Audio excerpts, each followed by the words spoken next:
A poor single dad shared his last meal, unaware the woman was a billionaire looking for an heir. The autumn rain drummed against the cracked windows of Marcus Thompson's beat-up Honda Civic as he sat in the parking lot of Riverside Community Center, staring at the $23.47 spread across his dashboard. 3 crumpled 10s, 2 5s, and a handful of coins that represented everything he had left in the world. At 34, Marcus had never imagined his life would come to this. The morning light filtered through gray clouds over downtown Portland, Oregon, casting long shadows across the wet pavement. His weathered hands, calloused from years of construction work before the industry downturn, trembled slightly as he counted the money for the 3rd time, hoping somehow the numbers would change. "Daddy, are we going to eat today?" came a small voice from the back seat. Marcus turned to see his 8-year-old daughter Emma, her blonde hair tangled from sleeping in the car, her blue eyes wide with the kind of trust that broke his heart daily. She clutched a worn, stuffed rabbit, the only toy she had left after they'd sold everything else to pay rent before losing their apartment 6 weeks ago. "Of course, sweetheart," Marcus said, forcing a smile that felt like swallowing glass. "We're going to have a real feast today." Emma smiled back, and Marcus felt that familiar stab of guilt and determination. She deserved so much better than this. Better than sleeping in a car, better than wearing the same clothes for days, better than a father who couldn't provide the most basic necessities. The community center's doors opened at 7 a.m. for the free breakfast program. Marcus had swallowed his pride weeks ago. Emma's hunger was more important than his dignity. He gathered the scattered bills and coins, stuffing them into his jacket pocket as he stepped out into the cold morning air. "Come on, Em. Let's get some breakfast." Inside the community center, the familiar sounds of quiet desperation filled the air. Families huddled around worn plastic tables, elderly people eating alone, children Emma's age, who had learned not to ask for seconds. The volunteers, mostly retired folks from local churches, moved with practiced kindness, ladling out portions of scrambled eggs, toast, and weak coffee. Marcus and Emma found seats near the back, where he could keep an eye on their car through the window. Emma attacked her breakfast with the enthusiasm of someone who never knew when the next meal might come, while Marcus ate slowly, savoring each bite and watching his daughter's face light up with simple joy. "Daddy," Mrs. Henderson said they have. "A job board," Emma whispered, pointing to a corkboard near the entrance covered in handwritten notices. "Maybe there's work for you." Marcus nodded, though he'd checked that board every day for weeks. The few jobs posted were either for skills he didn't have or paid so little they wouldn't cover gas money to get there.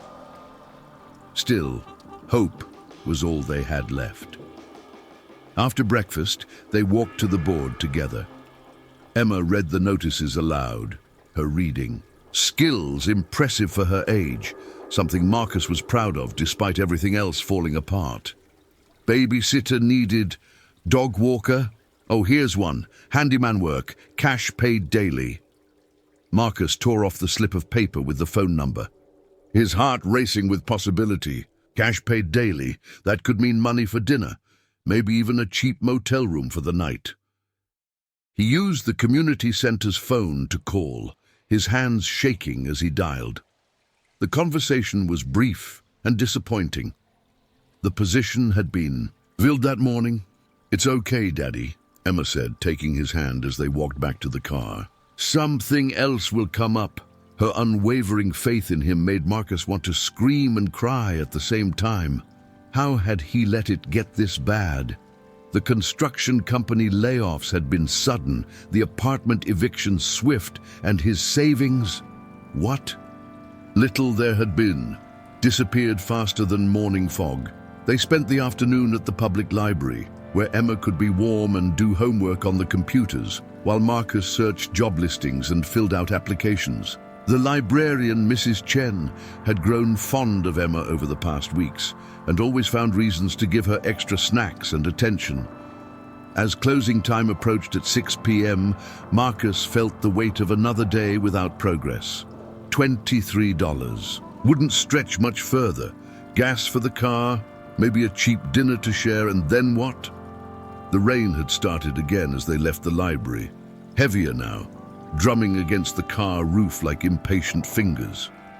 Emma had fallen asleep almost, immediately exhausted from another day of uncertainty. Marcus drove aimlessly through Portland's streets, trying to figure out where they could spend the night safely. That's when he saw her. The woman was standing at a bus stop on MLK Boulevard, completely soaked, despite the small bus shelter. She appeared to be in her 60s, with silver hair plastered to her head and wearing what looked like expensive clothes, a wool coat and leather shoes that were clearly not meant for standing in puddles. She had no umbrella, no bag, and was shivering violently. Something about her posture, the way she stood with quiet dignity despite her obvious distress, reminded Marcus of his own grandmother. Without thinking, he pulled over. "Ma'am," he called through the passenger window. "Are you all right?" The woman turned, and Marcus was struck by her face. Kind eyes behind wire-rimmed glasses, high cheekbones, and an expression of genuine surprise that anyone had stopped to help. "I'm fine, thank you," she said, but her voice shook with cold. "Just waiting for the bus." Marcus glanced at the bus schedule posted at the stop. "Ma'am, the last bus on this route ran an hour ago. There won't be another until morning." The woman's face fell, and for a moment she looked lost and vulnerable in a way that tugged at Marcus's heart. "Oh, I didn't realize. Where are you trying to get to? Maybe I can give you a ride." She hesitated, studying his face through the rain-streaked window. "I don't want to be any trouble. You have your daughter with you." Marcus glanced back at sleeping Emma, then made a decision that would change everything.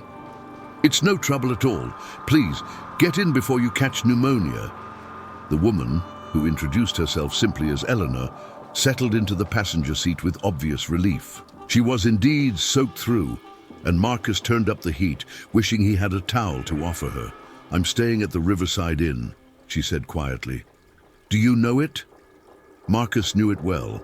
A decent mid-range hotel near the waterfront, probably. $60 a night. As he drove, he stole glances at Eleanor. Her clothes, despite being wet, were clearly expensive. Her watch, though she tried to hide it, looked like it cost more than Marcus made in a month, back when he had steady work. "Are you visiting Portland?" he asked, making conversation. "In a way," Eleanor replied. "I'm looking for something. Someone." Actually, they drove in comfortable silence through the rain-slicked streets. Eleanor seemed lost in thought, occasionally glancing at Marcus with an expression he couldn't quite read. When they reached the hotel, she made no move to get out immediately. "Thank you," she said finally. "That was very kind of you. Most people wouldn't have stopped." "My grandmother always said we're supposed to look out for each other," Marcus replied. "Especially when someone's in trouble." Eleanor smiled, the first genuine smile he'd seen from her. "Your grandmother sounds like a wise woman." She was. Raised me after my parents died, taught me that kindness doesn't cost anything, but it's worth everything. Something flickered in Eleanor's eyes at those words. "What's your name?" "Marcus Thompson. This is my daughter Emma." "It's nice to meet you, Marcus Thompson." Eleanor reached for the door handle, then paused. "You mentioned your grandmother raised you. Do you have any other family?" The question seemed oddly personal from a stranger, but something about Eleanor's tone made Marcus answer honestly. "No, ma'am, just me and Emma. Her mother, well, she left when things got tough, said she didn't sign up for poverty." Eleanor's expression grew sad. "I'm sorry. That must be very difficult, raising a child alone." Marcus glanced back at Emma, still sleeping peacefully. "She's worth it. She's everything to me. I can see that." Eleanor opened the door, then turned back. "Marcus, would you mind if I asked you something personal? How are you managing? Financially, I mean." Heat rose in Marcus's cheeks. Was it that obvious? Did he look like the desperate man he was? "We're managing," he said stiffly. Eleanor seemed to sense his embarrassment immediately. "I'm sorry. I didn't mean to pry. It's just you have such kindness in your eyes, but also worry." I recognize that look. Marcus found himself opening up to this stranger in a way he hadn't with anyone in months. Maybe it was her gentle manner, or maybe he was just so tired of carrying the weight alone. "Things have been tough since I lost my job," he admitted, "but we'll figure it out. We always do." Eleanor studied his face for a long moment. "Have you eaten dinner?" "We're fine," Marcus said quickly. "That's not what I asked." Eleanor's voice was gentle but firm. "When did you last eat?" Marcus's stomach chose that moment to growl audibly, betraying him. He hadn't eaten since the free breakfast at the community center, and even then, he'd given Emma most of his portion. "I tell you what," Eleanor said. "There's a diner across the street that's still open. Would you and Emma join me for dinner as a thank you for the ride?" Marcus started to protest, but Eleanor held up a hand. "Please, I hate eating alone, and you've been so kind. It would mean a lot to me." Emma stirred in the back seat, drawn by the sound of voices. "Daddy, are we there?" "Hey, sleepyhead," Marcus said softly. "This is Eleanor. I gave her a ride to her hotel." Emma rubbed her eyes and smiled shyly at Eleanor. "Hi." "Hello, Emma. You're very pretty. How old are you?" 8. "Daddy says I'm smart too." "I'm sure you are. Are you hungry?" "I was hoping you and your daddy might join me for dinner." Emma's eyes lit up and Marcus felt his resolve weakening. His daughter deserved a real meal, something more than whatever cheap fast food his remaining money might buy. "That's very generous," Marcus said carefully, "but we couldn't impose—" "It's not an imposition," Eleanor interrupted. "It's a favor. Please." Something in her tone, almost pleading, made Marcus nod. "All right, thank you." The diner, Murphy's All-Night Grill, was a classic American establishment with red vinyl booths, checkered floors, and the smell of coffee and bacon grease that had soaked into the walls over decades. Eleanor chose a booth by the window, and Emma slid in beside her with the easy trust of childhood. "Order whatever you want," Eleanor told them, and Marcus saw her discreetly signal the waitress when she thought he wasn't looking. Emma ordered pancakes with extra syrup, her face glowing with excitement. Marcus tried to order modestly, just a burger, but Eleanor insisted he get the full dinner combo with fries and soup. As they waited for their food, Eleanor asked Emma about school, her favorite subjects, her dreams. Emma chattered happily about wanting to be a teacher someday, about her stuffed rabbit Mr. Buttons, about how her daddy was the best daddy in the world, even when he was sad. Marcus watched the interaction with growing puzzlement. Eleanor seemed genuinely interested in Emma's stories, asking follow-up questions and laughing at his daughter's jokes. But there was something else in her attention, something that felt almost evaluative. "What about you, Marcus?" Eleanor asked as their food arrived. "What did you do before things got difficult?" "Construction," Marcus said, cutting into his meatloaf. "Residential mostly. Built houses, did renovations. Good, honest work." "And you enjoyed it?" "Loved it. There's something satisfying about building something with your hands, you know. Creating something that'll last, that families will make memories in." Marcus paused, embarrassed by his own enthusiasm. "Sorry, I get carried away talking about it." "Don't apologize. Passion is a rare thing. Why did you get into construction?" Marcus smiled, thinking back. "My grandmother again. She bought this old house when I was 12, completely run down. We spent every weekend for 2 years fixing it up together. She taught me that anything broken can be repaired if you're willing to put in the work and care enough to do it right." Eleanor set down her fork, her attention completely focused on Marcus. She sounds like an extraordinary woman. She was, worked 3 jobs to support us, never complained, always found ways to help other people even when we barely had enough. Ourselves. Marcus's voice grew soft with memory. She used to say that wealth isn't about what you have, it's about what you give. Something profound shifted in Eleanor's expression. She was quiet for a long moment, watching Marcus help Emma cut her pancakes, seeing the gentle patience in his movements, the way he automatically gave his daughter the better pieces of his own meal. "Marcus," Eleanor said suddenly, "what would you do if you could do anything? If money wasn't an issue?" The question caught him off guard. I don't know. I haven't thought about it in a long time." "Think about it now." Marcus looked at Emma, sticky with syrup and grinning with contentment, then back at Eleanor. "I guess I'd want to build something permanent. Not just houses, but community. Affordable. Housing for families like mine. Places where kids can grow up safe and happy, where parents don't have to choose between rent and groceries." Eleanor nodded slowly. "And Emma, what kind of life do you want for her?" "Everything," Marcus said without hesitation. "College if she wants it, travel, options. I want her to know she can be anything, do anything. I want her to never worry about having enough, about being safe." "And what about love? Family?"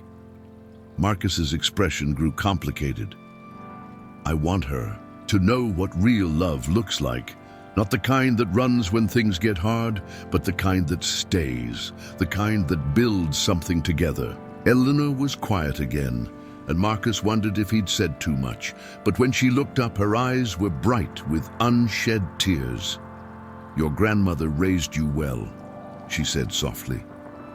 After dinner, Eleanor insisted on paying despite Marcus's protests. As they prepared to leave, she suddenly seemed nervous, fidgeting with her napkin. "Marcus, I have a strange request. Would you mind if I spent a little more time with you and Emma? Maybe tomorrow?" Marcus frowned, confused. "I don't understand. You're visiting Portland. You must have plans." "My plans can wait. I'd like to get to know you both better, if that's all right." There was something in her voice, a loneliness, that Marcus recognized. Maybe she was traveling alone. Maybe she was as lost as he was, just in a different way. "Sure," he said. "We'll probably be at the library most of the day. Emma likes to read there."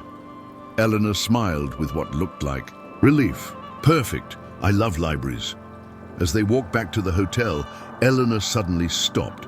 "Marcus, where are you staying tonight?" The question he'd been dreading.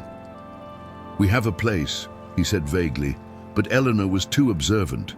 She looked at his car, at the blankets visible in the back seat, at Emma's backpack stuffed with what were obviously all her possessions. "You're living in your car," she said quietly. Marcus felt his face burn with shame.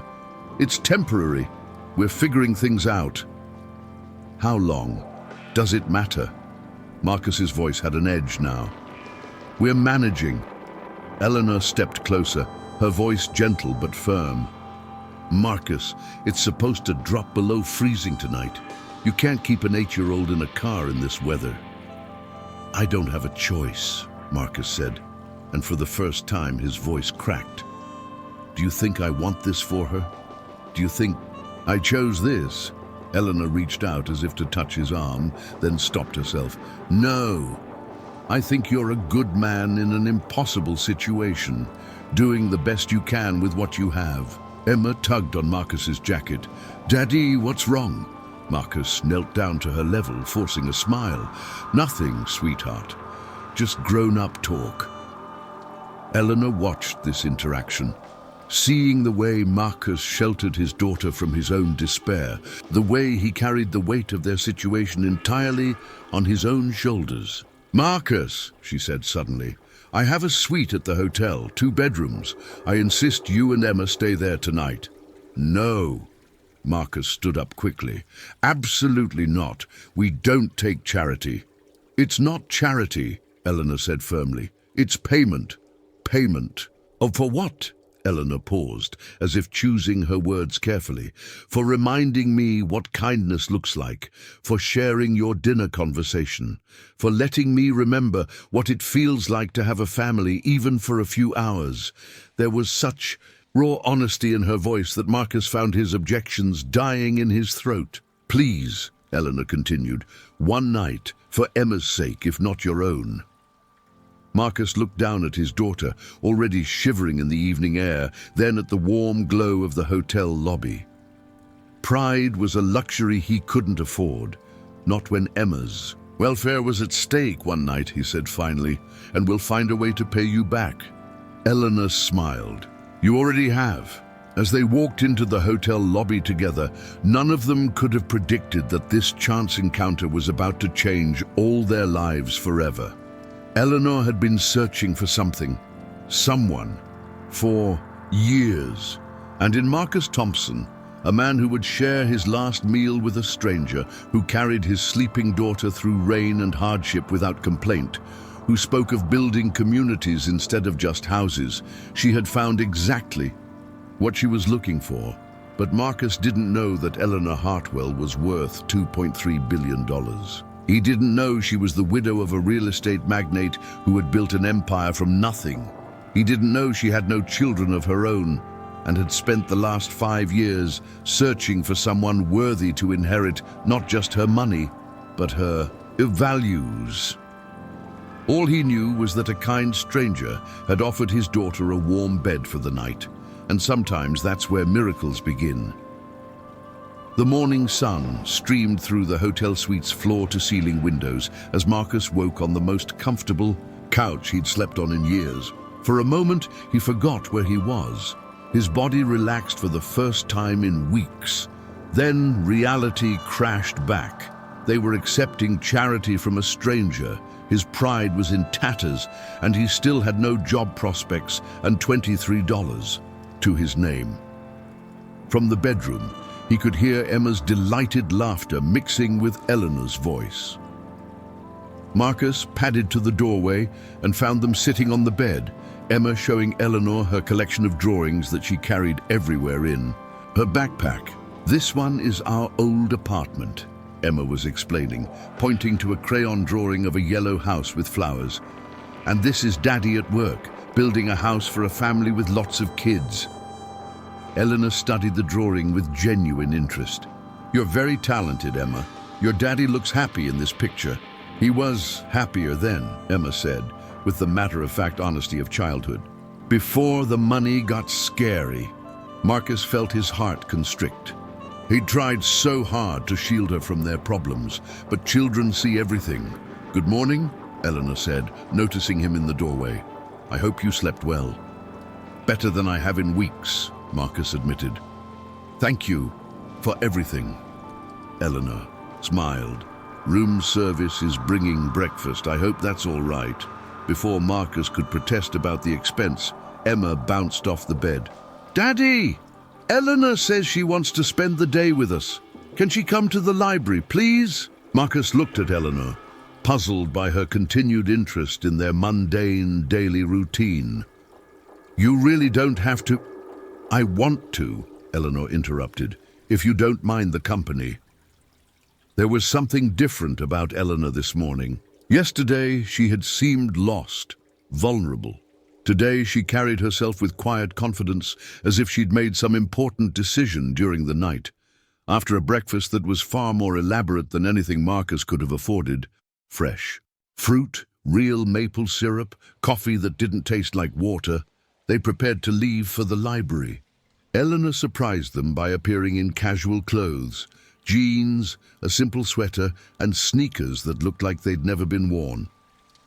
I thought I might blend in better, she explained when she saw Marcus's questioning look. At the library, Eleanor proved to be a delightful companion. She helped Emma with her reading, showed genuine interest in Marcus's job search, and even offered suggestions based on what she called business experience. When Marcus stepped away to make phone calls about potential work, Eleanor sat with Emma, listening to her dreams and fears with the kind of attention usually reserved for adults. Do you think Daddy will find a job soon? Emma asked, coloring in a library activity book. I think your daddy will find exactly what he's meant to find, Eleanor replied carefully. Are you rich? Emma asked with startling directness. Eleanor paused, her pen hovering over the crossword puzzle she'd been working on. What makes you ask that? Your clothes yesterday were fancy, even when they were wet. And you paid for dinner without looking at the prices. Daddy always looks at the prices. Eleanor smiled at the child's perceptiveness. Would it matter to you if I was? Emma considered this seriously.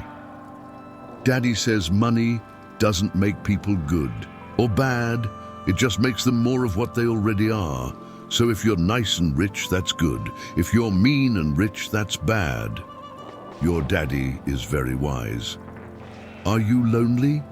Emma asked next, her young intuition cutting straight to the heart of things. Eleanor's composure faltered for just a moment. Sometimes. Are you?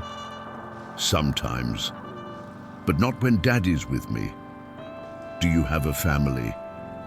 Not anymore, Eleanor said softly. My husband died 3 years ago. We never had children. Emma reached over and patted Eleanor's hand with the unconscious compassion of childhood. I'm sorry. That must make you very sad. It does.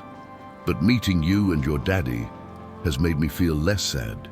Marcus returned from his phone calls with disappointment written across his face. 2 more positions filled, one that turned out to be a scam, and a third that paid so little it wouldn't cover gas money. Any luck? Eleanor asked, though his expression had already given her the answer. Not today, Marcus said, forcing optimism for Emma's sake. But there's always tomorrow. Eleanor watched him closely, seeing the way he carried his failures privately, never letting his discouragement affect his daughter's mood.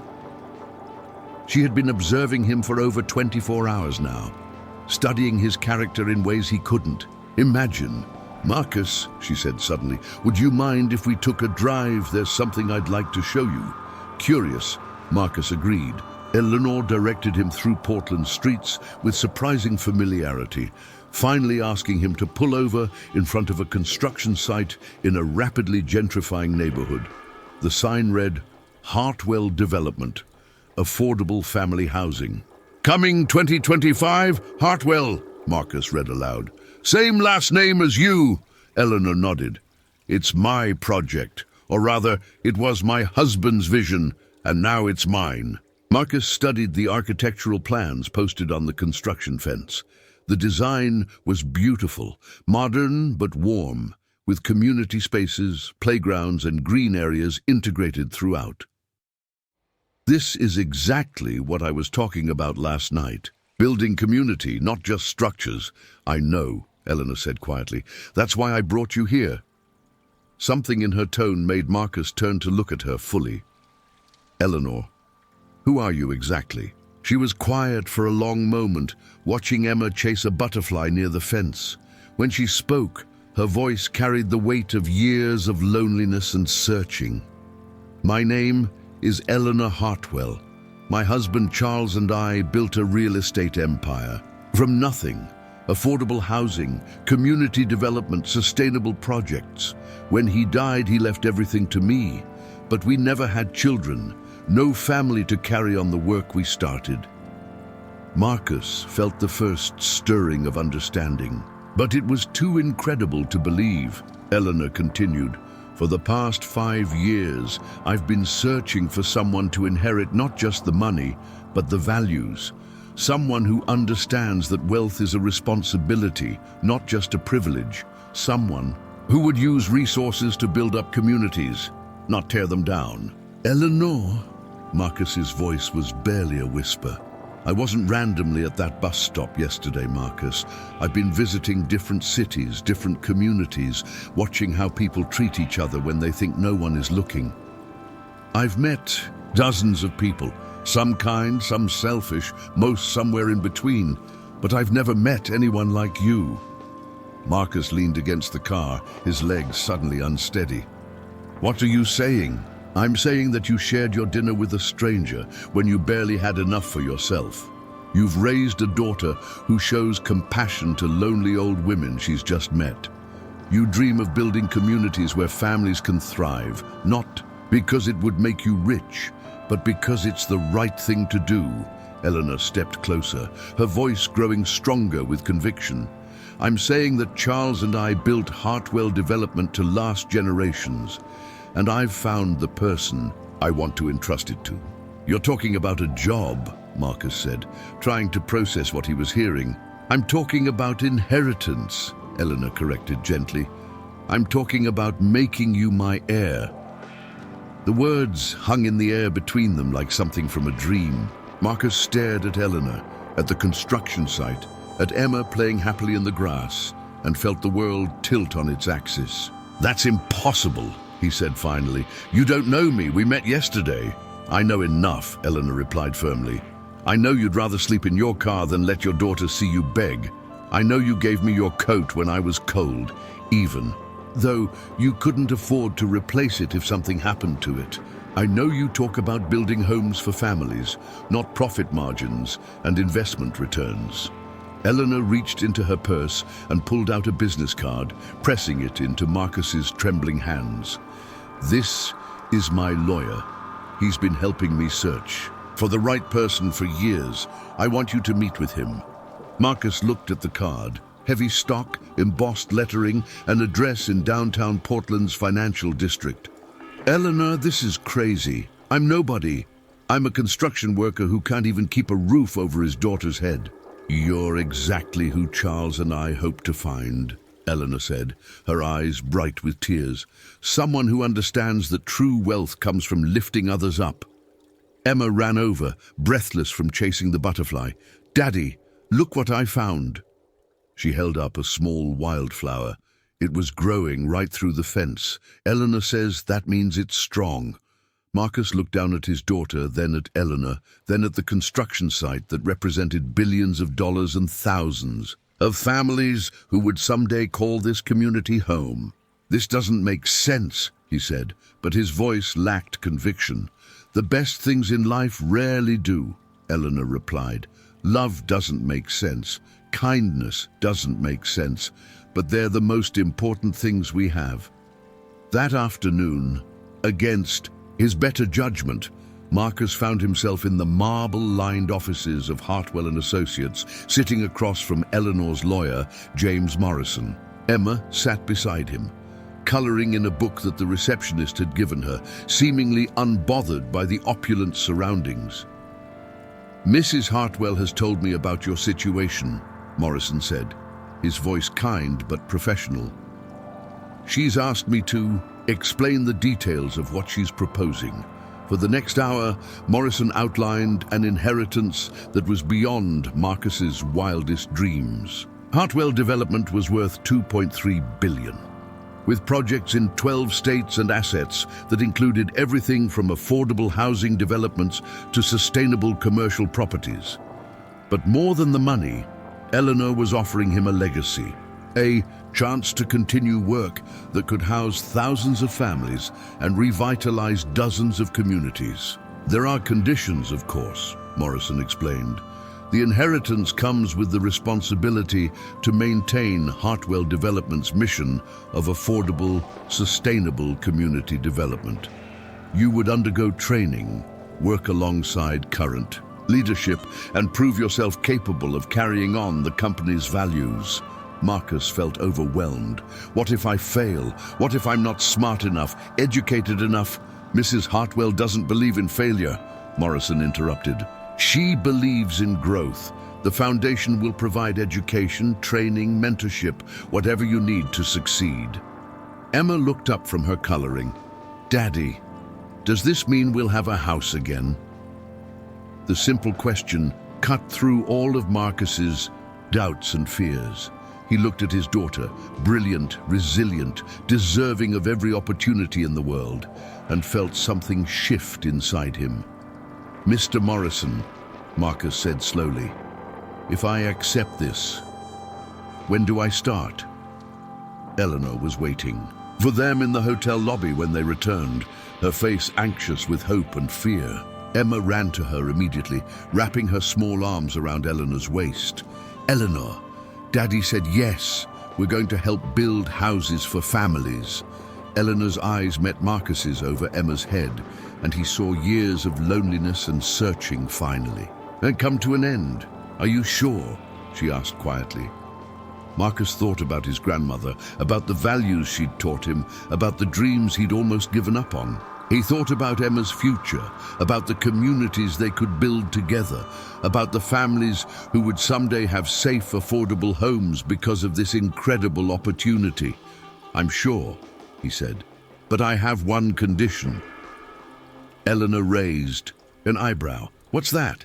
"You don't disappear from our lives, Emma, and we both need you, not because of the money, but because of who you are. Your family now." Eleanor's composure finally cracked, and tears streamed down her cheeks. "I've been alone for so long," she whispered. "I'd forgotten what family felt like." Emma hugged them both. "Now, none of us have to be lonely anymore." 6 months later, Marcus stood in the same spot where Eleanor had first shown him the construction site. But now the skeleton of the first buildings was rising from the ground. He wore a hard hat and carried blueprints, directing a crew of workers with the confidence of someone who had found his calling. Eleanor approached, carrying coffee and wearing her own hard hat. She'd insisted on being involved in every aspect of the development process. "The city council approved the second phase," she announced, handing him the coffee. 20 more buildings, 300 more families." Marcus smiled, watching Emma play with other children in the temporary playground. They'd set up for the workers' kids. In 6 months, his daughter had flourished, enrolled in an excellent school, making friends, her laughter more frequent and genuine than it had been in years. "Charles would be proud," Eleanor said, following his gaze. "I hope so," Marcus replied. "I still can't believe this is real sometimes." "Believe it," Eleanor said firmly. "You've earned it. Not because of one act of kindness, but because of who you are every single day." Marcus had indeed proven himself over the past months. He'd thrown himself into learning the business, working 18-hour days to understand development, finance, community planning, and sustainable construction.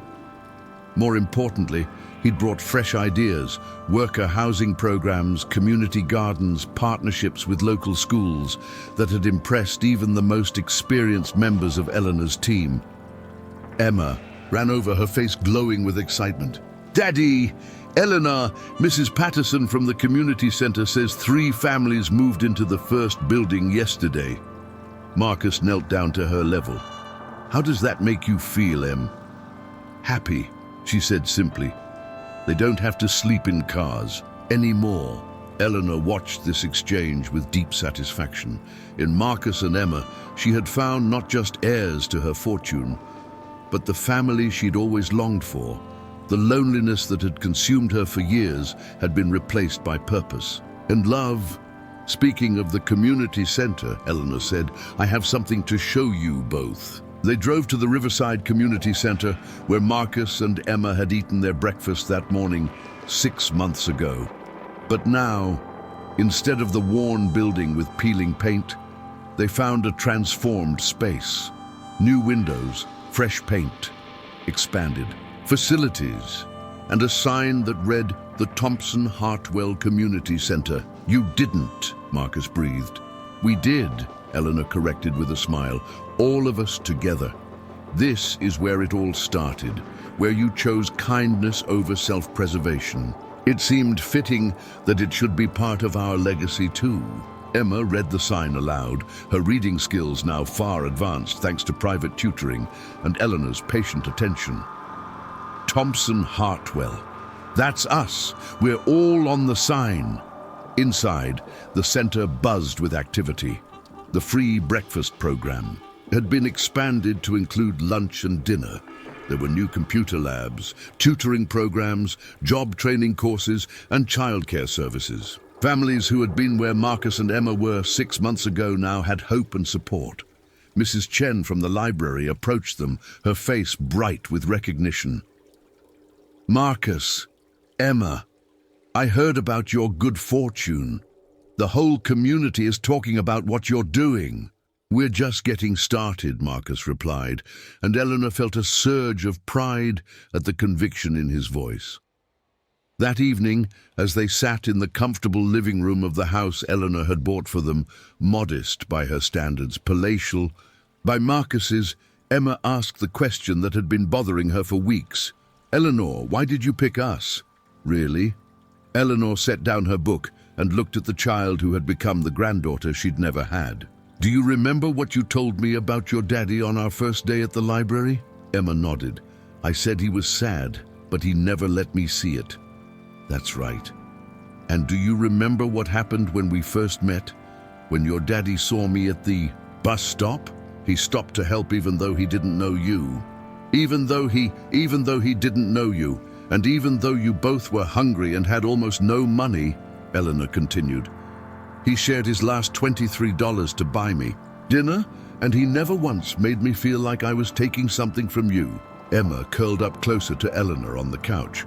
"Daddy always says we help people because it's right, not because we get something back." "Exactly," Eleanor said, stroking Emma's hair. "I spent 5 years looking for someone who understood that principle. I met people who were kind when it was easy, when they had plenty to spare. But your daddy was kind when it was hard, when kindness cost him something he couldn't afford to lose." Marcus, who had been listening from the kitchen doorway, joined them on the couch. "I still don't understand why that made me worthy of all this." Eleanor turned to face him, her expression serious. "Marcus, what do you think wealth is for?" "Help people," he answered without hesitation. "To build things that last, that make life better for families." "And what do you think happens to money when it's given to someone who only sees it as power or luxury?" Marcus considered this. "It gets wasted or used to make the wealthy person feel important while everyone else suffers." "Precisely. Charles and I built our fortune because we believed money should be a tool for good. But money is only as good as the person who controls it." Eleanor's voice grew stronger with conviction. "You proved that night at the diner that you understand the difference between having money and being worthy of it." Emma yawned, the long day catching up with her. "Are we going to be able to help more families soon?" "Many more," Marcus promised, kissing the top of her head. "We're going to build communities all over the country where kids like you can grow up safe and happy."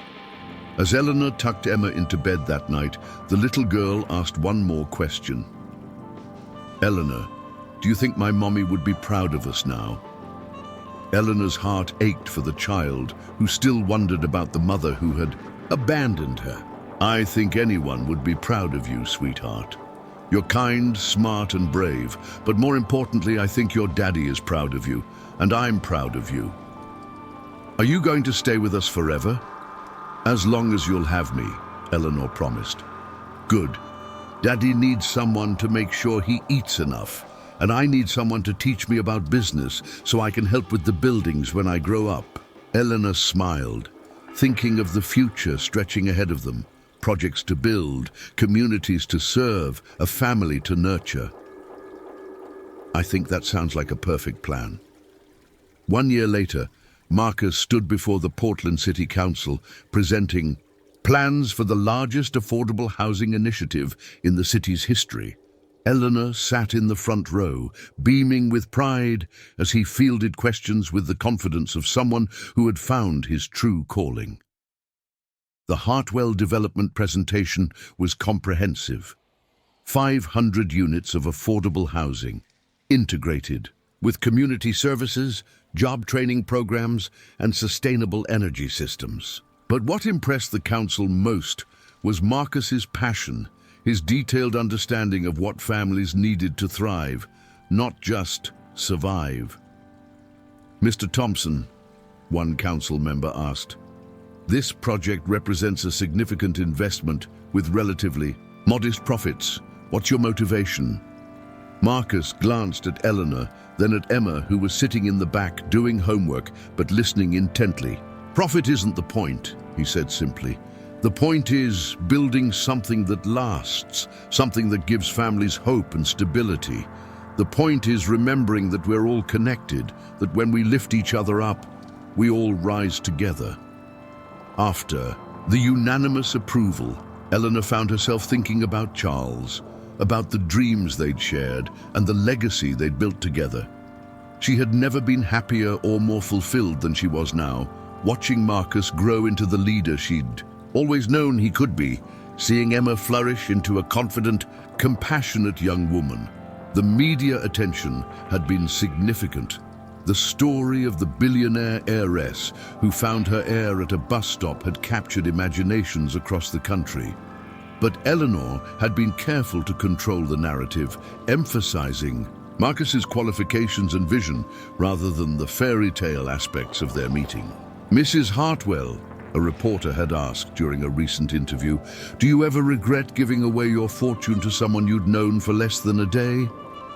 Eleanor had smiled, thinking of the countless family dinners, the Saturday mornings spent at construction sites, the bedtime stories she now read to Emma. "I didn't give away my fortune," she had replied. "I invested it in the future, and I got back something far more valuable than money. I got a family." Now, as they celebrated the approval of their largest project yet, Eleanor felt the deep satisfaction of a life well lived and a legacy secured. Marcus had exceeded every expectation, bringing innovation and heart to the development business in ways that honored everything she and Charles had worked for. Emma, now 9 and reading at a high school level, had become the unofficial mascot of Hartwell Development. She attended groundbreaking ceremonies, charmed investors, and asked pointed questions about sustainable materials and community impact that often impressed adults. "Eleanor," Emma said as they walked to the car after the council meeting, "when I grow up, I want to do this too, build houses for families and make sure everyone has a safe place to live." "I think you'll be excellent at it," Eleanor replied. "But you can be anything you want to be." "I know, but I want to help people like you and Daddy do." Marcus overheard this exchange and felt his heart swell with pride. His daughter was growing up with opportunities he'd never imagined, but more importantly, she was growing up with values that would guide her throughout her life. That night, as they sat together in their living room, Marcus reviewing blueprints, Eleanor reading, Emma working on a school project about sustainable architecture, Eleanor marveled at how perfectly their 3 lives had fitted together. "Marcus," she said suddenly, "do you ever wonder what would have happened if it had been raining harder that night, if you hadn't seen me at the bus stop?" Marcus looked up from his plans, considering the question seriously. "I think somehow, some way, we would have found each other. Good people have a way of recognizing each other, don't they?" Eleanor smiled, thinking of all the lonely years before that rainy night, all the searching and hoping and wondering if she would ever find someone worthy of Charles's legacy. The answer had been standing at a bus stop in the rain, a man with $23 and a heart full of kindness. "Yes," she said softly, "they do." As Emma finished her homework and Marcus rolled up his blueprints, preparing for another day of building communities and changing lives, Eleanor felt a deep sense of completion. She had found her heir, but more than that, she had found her family. And in a world that often seemed divided by wealth and status, they had proven that kindness, compassion, and genuine care for others could bridge any gap. The Thompson-Hartwell Foundation, as they had officially named their combined efforts, was now one of the most respected affordable housing developers in the Pacific Northwest. But their success was measured not just in buildings constructed or families housed, but in communities transformed and lives given hope. And it all began with a simple choice: to stop for a stranger in the rain, to share a meal with someone in need, to believe that kindness was always the right answer, even when it cost everything you had. Sometimes the greatest inheritances aren't left in wills or trust funds. Sometimes they're found in the everyday moments when we choose to care for each other, when we recognize that our humanity is our greatest wealth, and when we understand that the most valuable thing we can pass on to the next generation is the knowledge that love, not money, is what makes life truly rich. The end. Thank you for watching this story unfold with us here on M&A The Story Unfolds. If you enjoyed it, don't forget to subscribe to the channel and turn on the notification bell so you never miss a new tale. We'd love to know where you're watching. Leave a comment below and tell us what part of the world you're joining us from. Your support means everything. See you in the next story.